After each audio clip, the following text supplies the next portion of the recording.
teman-teman, kali ini kita akan membahas tentang ingatan. Nah, di ingatan kita akan membahas tentang 4 pokok bahasan utama. Yang pertama adalah tentang pengertian ingatan, kemudian tentang pengodaan, tentang penyimpanan, yang terakhir adalah tentang pengambilan serta melupakan. Oke, sebelum kita membahas lebih jauh mengenai ingatan, ada baiknya kita mengetahui tentang apa itu ingatan. Ingatan adalah penyimpanan informasi dari waktu ke waktu. Jadi, ingatan ini tertanam dalam suatu kontinuitas, artinya ketika kita mendapatkan ingatan baru, maka itu akan membangun ingatan yang lama. Artinya ini akan terus bertumbuh menjadi sebuah proses, menjadi sebuah ingatan yang lebih berkembang lagi dari sebelumnya. Pengodaan dalam bahasa sehari-hari punya banyak kesamaan dengan perhatian dan pembelajaran. Misalkan seorang menonton film, mendengarkan musik, nah mereka tuh sedang melakukan pengodaan informasi ke dalam memori. Nah, pengodaan ini punya banyak proses. Yang pertama yaitu latihan. Latihan yaitu pengulangan sadar informasi dari waktu ke waktu untuk meningkatkan panjang waktu yang tetap dalam memori. Jadi latihan ini adalah kegiatan yang dilakukan secara mengulang. Nah, tapi latihan ini tuh nggak bekerja baik untuk mempertahankan informasi. Karena apa? Karena mereka cuma melakukan pengulangan, nggak memberikan makna apapun untuk hal yang dilakukan tersebut. Maka dari itu, proses selanjutnya yaitu pengolahan mendalam. Nah, pengolahan mendalam ini punya 3 tingkatan. Yang pertama ada tingkat dangkal, kemudian tingkat menengah, dan tingkat yang terdalam. Nah, biar gampang kita kasih contoh ya. Misalkan seorang anak melihat kata perahu, kemudian secara dangkal ia akan melihat bentuk huruf. Kemudian pada tingkat menengah ia akan berpikir tentang karakteristik kata-kata tersebut. Dan pada tingkat terdalam ia akan berpikir kapan dia terakhir naik perahu. Nah, kemudian proses selanjutnya yaitu elaborasi. Nah, elaborasi ini mengacu pada banyaknya informasi dalam proses pengodaan. Jadi, misalkan seorang guru memberikan materi kepada siswanya, mereka akan lebih menangkap materi tersebut apabila seorang guru memberikan contoh-contoh yang baik kepada siswa tersebut atau contoh-contoh yang relate terhadap kehidupan si siswa. Nah, proses selanjutnya yaitu membangun gambar. Jadi yang dimaksud yaitu membangun sebuah citra dari sesuatu ketika menguraikan informasi. Maksud di sini citra itu yaitu mengimajinasikan apa yang ada, apa yang dijelaskan oleh guru. Jadi seorang anak akan dapat menggunakan citra atau berimajinasi untuk mengingat gambar dengan lebih baik dibandingkan melisankan materi seperti kalimat. Jadi membangun citra akan lebih baik digunakan dalam proses pembelajaran ketimbang proses menghafal sebuah kalimat. Oke, proses selanjutnya yaitu organisasi. Nah, ketika guru menyajikan informasi dalam cara yang terorganisasi, maka semakin mudah siswa untuk mengingat materi tersebut. Jadi, apabila siswa mengatur informasi ketika melakukan pengodaan, maka akan lebih gampang mereka untuk mencerna materi yang ada. Oke, selanjutnya kita beralih ke penyimpanan. Seperti teman-teman ketahui bahwa penyimpanan ini terdapat 3 macam. Yang pertama memori sensorik, kemudian memori jangka pendek, dan memori jangka panjang. Nah, memori sensorik ini adalah menyimpan informasi dalam bentuk sensorik dalam durasi waktu yang sekejap antara 2-3 detik. Kemudian memori jangka pendek yaitu sistem memori dengan kapasitas terbatas, di mana informasi hanya dapat disimpan kurang lebih selama 30 detik, tapi dapat dipertahankan selama beberapa hari ketika disertai dengan penguatan. Kemudian yang ketiga adalah memori jangka panjang. Adalah memori yang menyimpan sejumlah besar informasi untuk jangka waktu yang panjangnya relatif permanen. Artinya, ketika teman-teman mempelajari suatu skill atau informasi atau stimulus baru dan itu bertahan dari teman-teman kecil sampai teman-teman dewasa, nah itu berarti informasi tersebut masuk ke dalam memori jangka panjang. Begitu. Oke, slide selanjutnya yaitu tentang sistem memori jangka panjang. Sistem memori jangka panjang terbagi menjadi dua, yaitu memori deklaratif atau eksplisit dan memori non-deklaratif atau implisit. Memori deklaratif eksplisit terbagi menjadi dua, yaitu memori episodik dan memori semantik. Slide selanjutnya tentang memori deklaratif dan non-deklaratif. Memori non-deklaratif atau implisit merupakan pengetahuan prosedural dalam bentuk keterampilan dan operasi kognitif. Memori ini tidak dapat diingat secara sadar, setidaknya tidak dalam bentuk peristiwa ataupun fakta. Jadi, memori non-deklaratif ini merupakan mencakup pada informasi yang disimpan tanpa disadari, seperti saat kita ditanya tentang berapa jumlah saudara kandung Anda, maka kita akan menjawab secara spontan berapa jumlah saudara kandung kita, seperti jumlah saudara kandung saya adalah 4. Maka jawaban tersebut itu terjadi secara spontan. Nah, maka itu yang dinamakan dengan memori non-deklaratif. Selanjutnya, memori deklaratif, yaitu ingatan sadar akan informasi seperti fakta-fakta tertentu atau peristiwa yang dapat dikomunikasikan secara verbal. Jadi, memori deklaratif atau eksplisit ini merupakan sistem memori yang dikendalikan secara sadar, sengaja, dan fleksibel, di mana memori ini mengacu pada ingatan masa lalu. Untuk memori deklaratif sendiri terbagi menjadi dua lagi, yaitu memori semantik dan episodik. Memori semantik merupakan pengetahuan umum secara seorang individu tentang dunia, identitas independen individu dengan masa lalu. Dengan kata lain, memori semantik merupakan memori jangka panjang yang menyimpan pengetahuan umum seperti kosakata, konsep, peraturan, dan ide-ide. Sedangkan memori episodik merupakan retensi informasi tentang di mana dan kapan kejadian hidup terjadi. Jadi, memori episodik merupakan memori jangka panjang yang menyimpan informasi tentang suatu kejadian yang spesifik yang berhubungan dengan kehidupan seseorang, seperti contohnya mengingat film yang ditonton minggu lalu, atau mengingat nama-nama buku yang direkomendasikan teman ataupun dosen. Maka hal tersebut termasuk memori episodik. Oke, selanjutnya tentang slide perbedaan antara memori episodik dan memori semantik. Berdasarkan karakteristik unit, memori episodik berbicara tentang suatu kejadian ataupun peristiwa-peristiwa yang dialami oleh suatu individu. Sedangkan memori semantik berbicara tentang fakta-fakta, ide-ide maupun suatu konsep. Selanjutnya tentang karakteristik organisasi, memori episodik berhubungan tentang waktu, sedangkan memori semantik berhubungan dengan suatu konsep. Memori episodik mengapa berhubungan dengan waktu? Karena memori episodik berisi tentang informasi tentang peristiwa-peristiwa yang telah dialami oleh suatu individu. Maka hal tersebut berhubungan sekali dengan waktu kejadian peristiwa tersebut terjadi. Sedangkan memori semantik berhubungan dengan konsep.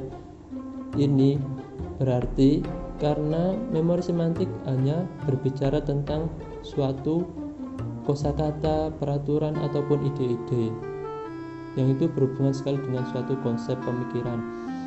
Selanjutnya tentang emosi. Di sini memori episodik dikatakan lebih penting daripada memori semantik karena dalam memori episodik dikatakan lebih penting karena memori episodik berbicara tentang menyimpan informasi tentang suatu peristiwa yang dialami oleh individu. Maka peristiwa tersebut sangat berhubungan dengan emosi seseorang, sehingga dalam karakteristik emosi ini memori episodik dikatakan lebih penting daripada memori semantik. Selanjutnya, perbedaan berdasarkan proses pengambilan.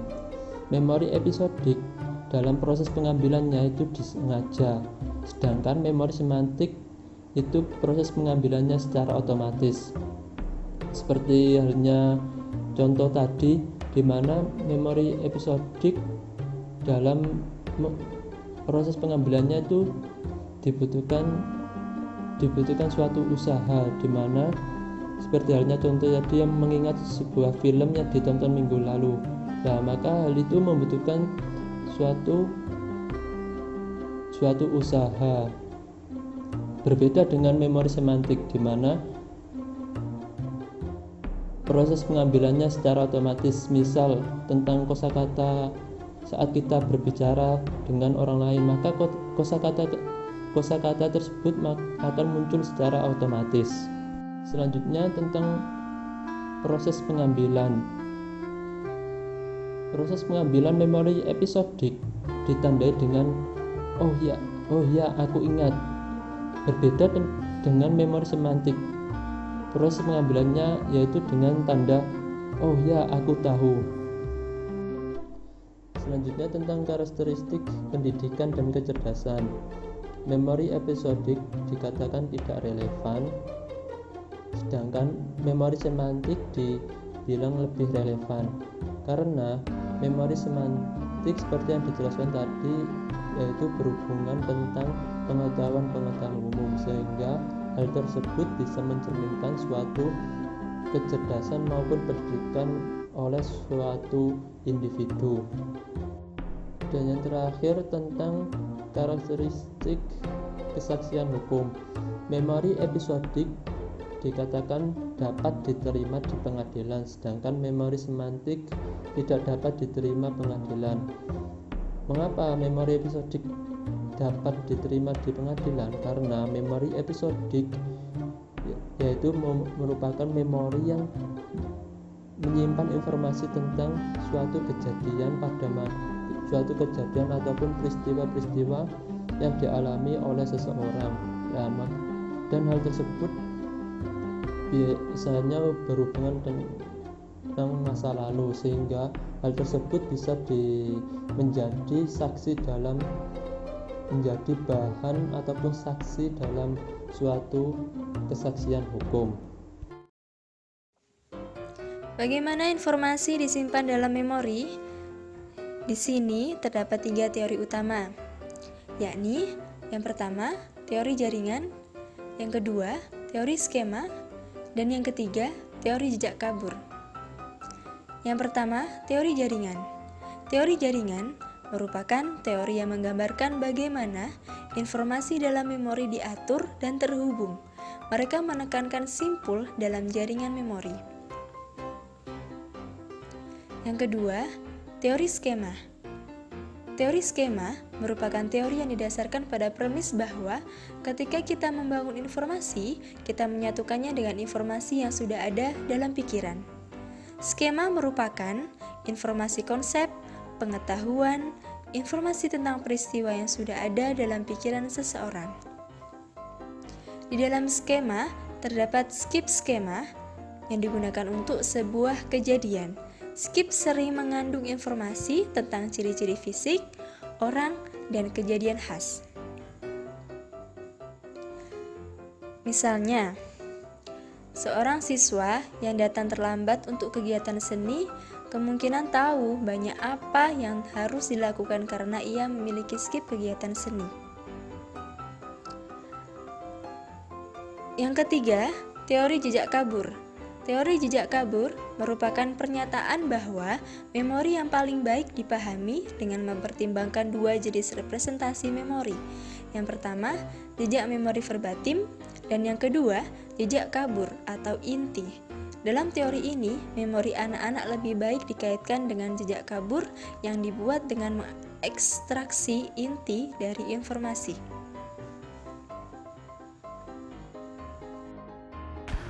Pengambilan dan melupakan. Jadi seorang individu ini mungkin dapat mengambil beberapa informasi dan tidak luput pula akan melupakan beberapa hal.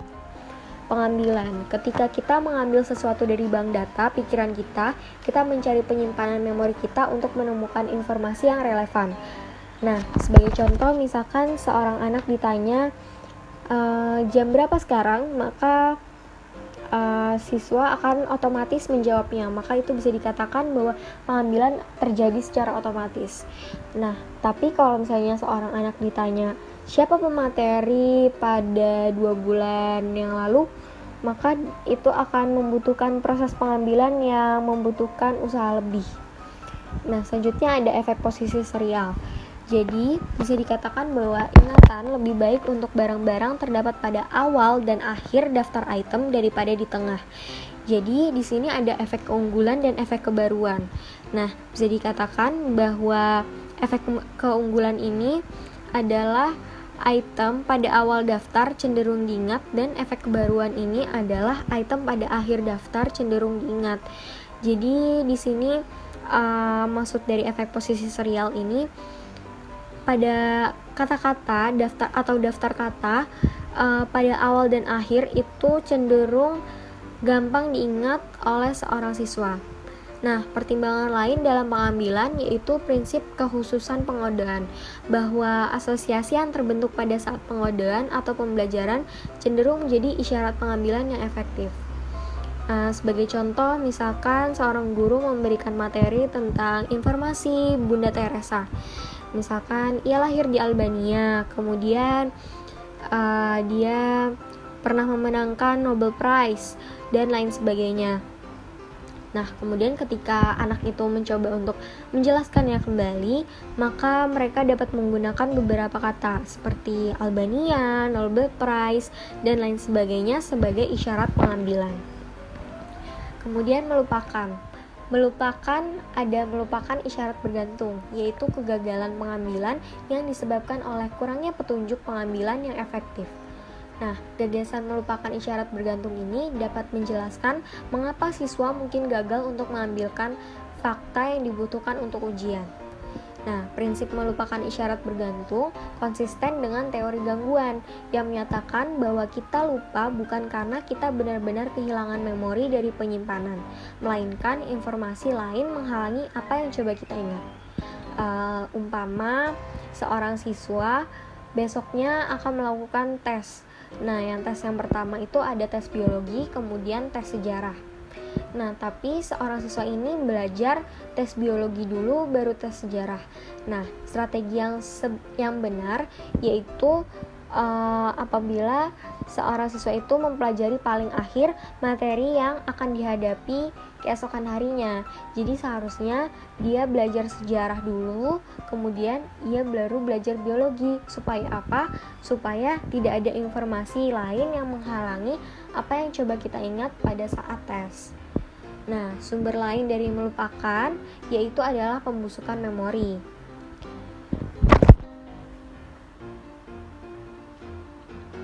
Nah, menurut teori peluruhan, pembelajaran baru yang melibatkan penciptaan jejak memori neurokimia pada akhirnya akan luruh. Dengan demikian, teori peluruhan ini menunjukkan bahwa perjalanan waktu bertanggung jawab pada melupakan. Jadi di sini memori itu dapat